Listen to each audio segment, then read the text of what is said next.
Se eu te disser que à primeira vista, você provavelmente confundiria o maior animal terrestre do mundo com o seu primo distante, mas que um pequeno detalhe nas orelhas pode denunciar tudo, você saberia identificar quem é quem?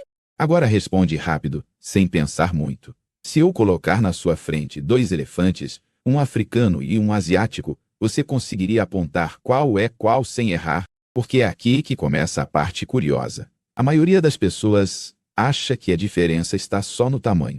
Mas, se você ficar comigo até o final, vai perceber que as diferenças vão muito além da aparência. Elas envolvem inteligência, comportamento, história com os humanos e até a forma como esses gigantes enxergam a morte.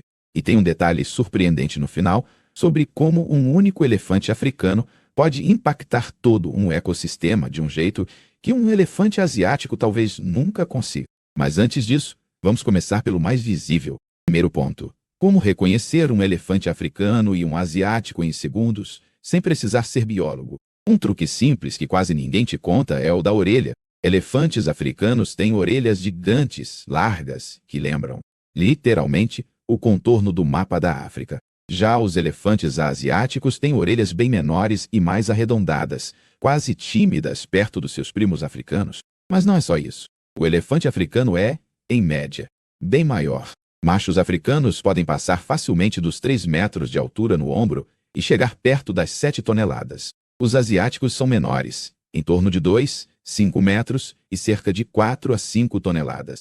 Ainda são enormes, claro, mas na escala dos elefantes, são compactos. Agora, se você ainda está comigo, repara em outro detalhe fascinante. As presas. Nos elefantes africanos, tanto machos quanto fêmeas podem ter presas grandes e curvas. Já nos elefantes asiáticos, normalmente só os machos desenvolvem presas grandes e muitas fêmeas têm presas minúsculas ou nem sequer visíveis. E ainda tem a testa. O elefante asiático tem uma testa bem marcada, com 2 protuberâncias no topo da cabeça, como se fossem 2 morrinhos. O africano, por outro lado, tem a cabeça mais arredondada, sem esse relevo duplo tão evidente. Até aqui, falamos do que você consegue ver em uma foto. Mas você já parou para pensar por que eles evoluíram tão diferentes assim? Mesmo sendo tão parecidos, é aqui que o ambiente entra em cena e ele muda tudo. Os elefantes africanos vivem em regiões muito variadas. Savanas abertas, florestas, até áreas semiáridas. Eles precisam se deslocar por grandes distâncias em busca de água e comida. Sob um sol extremamente forte, as orelhas gigantes não são só um detalhe estético. Funcionam como verdadeiros radiadores naturais. Eles bombeiam sangue pelas orelhas e a grande superfície ajuda a dissipar o calor. Já os elefantes asiáticos, em grande parte, vivem em ambientes mais fechados, como florestas tropicais úmidas. Nesse cenário, não faz sentido carregar o peso e o custo energético de orelhas enormes. Por isso, as orelhas menores bastam, porque o problema de calor é diferente, e a sombra das florestas ajuda muito. Mas espera, tem mais uma coisa: o formato do corpo. O elefante africano da savana tende a ser mais alto, com pernas mais longas, adaptadas para caminhar por longas distâncias em terrenos mais abertos. O elefante asiático, por viver muitas vezes entre árvores e encostas, acaba sendo um pouco mais compacto e, em alguns casos, mais ágil nesse ambiente. Se você ainda está aqui, agora vem uma parte que quase ninguém comenta: a tromba. Porque sim, até a ponta da tromba revela quem é africano e quem é asiático.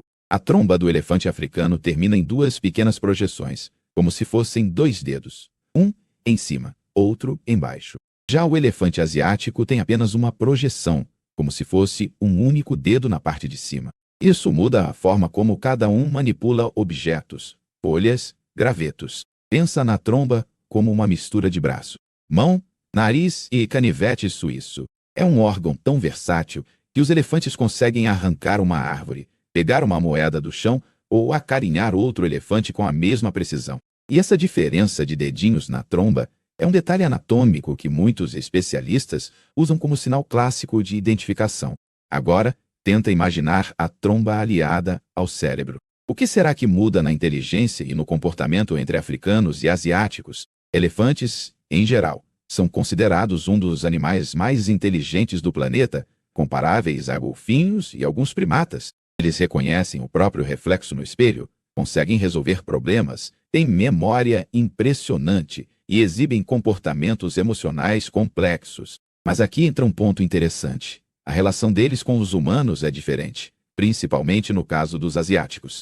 Durante milênios, o elefante asiático foi domesticado e usado em trabalhos pesados, em guerras, em cerimônias religiosas e em turismo. Isso acabou moldando, em parte, a forma como entendemos a inteligência dele, porque convivemos mais de perto com essa espécie. Você já deve ter visto elefantes asiáticos em templos na Índia, em desfiles na Tailândia ou trabalhando em florestas na extração de madeira. Eles foram, por muito tempo, literalmente máquinas vivas na Ásia, fazendo transporte e arraste que nenhuma máquina humana conseguia substituir com a mesma eficiência em certos terrenos. Em contraste, o elefante africano, principalmente o da savana, raramente foi domesticado em larga escala. Eles são mais difíceis de manejar, mais selvagens e, por causa do tamanho e da força, também mais perigosos em certas situações. Isso não significa que sejam menos inteligentes, mas sim que a relação com os humanos seguiu outro caminho, muito mais de distância do que de convivência direta. Agora, se você ainda está comigo, aqui entra um ponto bem delicado. Liga elefantes africanos e asiáticos a um mesmo inimigo, o marfim. Ambos têm presas feitas de marfim, mas, na prática, o impacto da caça ilegal atinge de maneira um pouco diferente. Nos africanos, como fêmeas, também podem ter presas grandes. A população inteira fica altamente vulnerável. Já nos asiáticos, como muitas fêmeas têm presas pequenas ou invisíveis, a dinâmica da caça acaba sendo um pouco diferente. E tem outro detalhe pouco comentado: em algumas populações de elefantes africanos, já foram observadas taxas maiores de indivíduos nascendo sem presas, provavelmente como resposta evolutiva à pressão da caça. Isso é uma adaptação brutal, porque, embora aumente a sobrevivência contra caçadores, tira dos elefantes uma ferramenta essencial para acessar alimentos, cavar água, se defender e modificar o ambiente. Agora pensa comigo, se tiramos as presas dos elefantes africanos, estamos só salvando indivíduos, ou estamos alterando a própria engenharia da natureza? Antes de responder isso, vamos entender como eles se comportam em grupo. Porque aí mora outra diferença fascinante entre africanos e asiáticos. Ambos têm sociedades matriarcais. Isso significa que quem manda, quem decide para onde o grupo vai e como ele se organiza, é uma fêmea mais velha, geralmente a matriarca. Ela guarda na memória o mapa mental das melhores áreas de alimentação, de água e de segurança. Em épocas de seca, a sobrevivência do grupo muitas vezes depende do que ela lembra. Mas, em geral, os elefantes africanos da savana formam grupos familiares maiores e mais visíveis, percorrendo grandes distâncias. Já os elefantes asiáticos costumam se organizar em grupos um pouco menores e mais discretos, até porque muitas populações vivem em florestas mais fechadas, onde grandes aglomerações seriam menos estratégicas.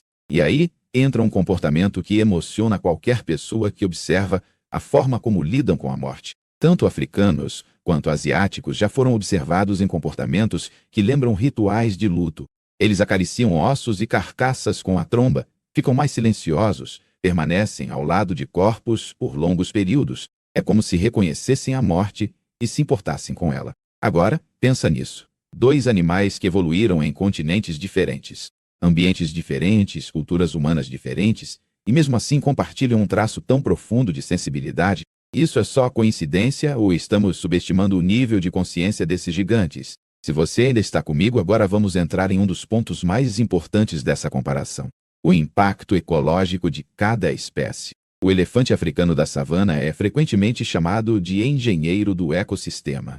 E isso não é exagero. Eles derrubam árvores inteiras, abrem clareiras nas florestas, criam caminhos, cavam o solo em busca de água, espalham sementes por quilômetros. Muitas plantas dependem dos elefantes para que suas sementes sejam transportadas e germinem em novos locais. Quando um elefante africano derruba uma árvore, à primeira vista parece destruição, mas aquela clareira criada permite que a luz entre, que novas plantas cresçam, que outros animais encontrem alimento. É como se o elefante fosse um jardineiro bruto, mas essencial. Nos ambientes asiáticos, os elefantes também têm um papel enorme na dispersão de sementes e na abertura de caminhos em florestas densas. Mas, em média, o impacto deles tende a ser um pouco mais moderado em termos de paisagem aberta, por serem menores em tamanho e por viverem mais tempo em áreas florestais fechadas. E aqui vem aquele ponto que eu prometi no começo. Um único elefante africano, ao longo da vida, pode modificar dezenas de hectares de paisagem, gerando oportunidades de sobrevivência para incontáveis outras espécies. Ele é como um arquiteto involuntário de savanas inteiras. Sem elefantes, esse equilíbrio desmorona. Agora imagina o seguinte cenário. Em várias regiões da África, a população de elefantes despenca por causa da caça ilegal e da perda de habitat. O que acontece com essas florestas e savanas sem seus arquitetos gigantes? Você começa a ter áreas mais fechadas, combustível para incêndios fica acumulado, algumas espécies de plantas não conseguem mais se espalhar, animais que dependiam de clareiras começam a desaparecer. A função ecológica que o elefante exercia não é substituída facilmente. No caso dos elefantes asiáticos, a pressão é talvez ainda mais intensa em outro aspecto: o conflito com humanos. Como muitos vivem em áreas onde a expansão agrícola é gigantesca, eles frequentemente entram em plantações para se alimentar. E isso gera confrontos diretos com moradores, levando a ferimentos, mortes e perseguição. Aqui aparece outra diferença. Enquanto na África o foco histórico foi muito a caça pelo marfim, na Ásia, o problema muitas vezes é a convivência diária de elefantes com milhões de pessoas vivendo em áreas que antes eram florestas. Agora, presta atenção nesse detalhe. Apesar de todas essas diferenças, africanos e asiáticos compartilham uma vulnerabilidade crítica. Ambos têm uma taxa de reprodução muito lenta. Uma fêmea elefante, seja africana ou asiática, tem uma gestação de cerca de 22 meses, quase 2 anos para gerar um único filhote. Depois disso, ela precisa de vários anos até engravidar novamente, porque o filhote depende dela por muito tempo. Isso significa que, quando uma população começa a cair, ela não se recupera rápido.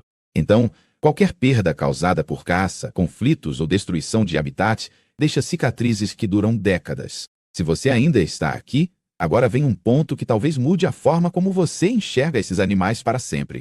A relação deles com a cultura humana. Na África, o elefante é símbolo de grandeza, força, memória e sabedoria em muitas culturas tradicionais. Ele aparece em histórias, mitos e artesanatos, mas sempre mantendo uma certa distância, como um espírito poderoso da savana, nunca totalmente domesticado. Na Ásia, principalmente em países como Índia, Sri Lanka, Mianmar e Tailândia, o elefante asiático é muito mais integrado à vida humana. Ele é sagrado em várias tradições religiosas, associado a deuses como Ganesha, símbolo de sorte, prosperidade e remoção de obstáculos. Ao mesmo tempo, essa sacralidade não impediu que ele fosse amplamente usado como força de trabalho, em guerras e agora em atividades turísticas. Aqui existiu uma contradição histórica forte. Um animal visto como divino, mas também explorado como ferramenta. Em muitos lugares, isso ainda acontece. Elefantes asiáticos são treinados desde filhotes, muitas vezes separados das mães, para obedecer comandos humanos, regar turistas, participar de shows. Mas, nos últimos anos, cresce um movimento de proteção e santuários, que tentam oferecer uma vida mais digna a esses animais, resgatando elefantes de trabalhos exaustivos. Agora, olhando tudo isso, talvez você esteja se perguntando: afinal, qual dos dois é mais ameaçado? As duas espécies enfrentam risco, mas por motivos ligeiramente diferentes. O elefante africano, em algumas subpopulações, foi dizimado por causa do marfim. O elefante asiático sofre fortemente com perda de habitat e conflitos diretos com humanos. Em muitos países asiáticos, restaram apenas pequenas populações fragmentadas, isoladas em pedaços de floresta, cercados por cidades e plantações. O resultado é o mesmo. Uma espécie que já ocupou vastas regiões, agora está restrita a manchas de território, como se fossem ilhas de sobrevivência. Se você ainda está comigo, agora é o momento de juntar tudo: aparência, comportamento, inteligência, ecologia e relação com humanos. O que os aproxima e o que os separa de verdade. Vamos começar pelas semelhanças mais profundas. Ambos são extremamente sociais, emocionais e inteligentes. Ambos vivem em sociedades lideradas por fêmeas experientes. Ambos sentem dor, sofrimento, formam laços fortes e parecem ter noção de morte e luto. Ambos são essenciais para os ecossistemas onde vivem, moldando paisagens e ajudando a manter a biodiversidade. Agora, as diferenças mais marcantes. O elefante africano é, em média, maior, com orelhas imensas em formato semelhante ao mapa da África. Presas aparecem com frequência em machos e fêmeas, e tromba com duas projeções na ponta. Vive em savanas, florestas e áreas mais abertas e exerce uma influência ecológica devastadora no bom sentido, como grande engenheiro da natureza. O elefante asiático é um pouco menor, com orelhas menores e arredondadas, cabeça com duas protuberâncias bem marcadas, geralmente só machos com presas grandes visíveis, e tromba com uma projeção na ponta. Vive mais em florestas densas. Tem uma convivência muito mais intensa com humanos. Foi domesticado e usado por milênios, e hoje é um símbolo religioso e cultural em muitos países. Mas, no fundo, a maior semelhança entre eles talvez não seja física nem comportamental. É a fragilidade diante de nós, humanos. Somos nós que decidimos se esses gigantes vão continuar caminhando pela Terra ou se eles vão virar apenas memória em livros, fotos e histórias. Imagina um mundo em que crianças no futuro conheçam elefantes africanos e asiáticos só por imagens antigas, como hoje vemos mamutes em filmes. Um mundo em que as savanas e florestas perdem seus maiores jardineiros, seus engenheiros naturais, seus guardiões silenciosos. Agora, antes de terminar, lembra daquela promessa no começo, sobre um único elefante africano conseguir afetar todo um ecossistema de um jeito quase irrepetível? O seguinte: um grande macho africano, ao longo da vida, pode abrir clareiras, criar trilhas, cavar poços, espalhar sementes e, sem saber, salvar milhares de outros animais que nunca vão ver seu rosto. De insetos a aves, de pequenos mamíferos a grandes predadores, todos se beneficiam, direta ou indiretamente, das modificações que ele faz na paisagem. Nos elefantes asiáticos, algo semelhante acontece, mas em muitos lugares, essa função já está tão comprometida pela fragmentação de habitat que o impacto deles fica limitado. Empurrado para dentro de bolsões de floresta, cercados por civilização. E aqui vem a grande virada de percepção. Quando comparamos elefante africano e elefante asiático, não estamos só falando de quem é maior, quem tem a orelha assim ou assado. Estamos comparando dois modelos diferentes de como a natureza criou gigantes para cuidar de ambientes completamente distintos, mas com uma missão semelhante: manter a vida em equilíbrio. Se você chegou até aqui, agora é com você. Próxima vez que vir um elefante em um documentário, em um zoológico, em uma notícia sobre conservação, tenta olhar com outros olhos. Repara se é africano ou asiático. Pensa no ambiente onde ele deveria estar vivendo livre. E se pergunta o que você, individualmente, pode fazer para que esses animais continuem existindo fora das telas. Pode ser algo simples, como apoiar projetos sérios de conservação, evitar atrativos turísticos que exploram elefantes em shows e passeios, compartilhar informação de qualidade, pressionar políticas públicas que protejam florestas e savanas. Porque, no fim das contas, a maior diferença entre elefante africano e elefante asiático não está neles. Está na forma como a nossa espécie decidiu se relacionar com cada um. Se esse conteúdo te ajudou a enxergar esses gigantes com mais profundidade, comenta qual diferença mais te surpreendeu. Compartilha esse vídeo com alguém que ama animais e se inscreve para não perder os próximos. A história dos elefantes ainda está sendo escrita. Você pode fazer parte da página que escolhe protegê-los e não só lembrá-los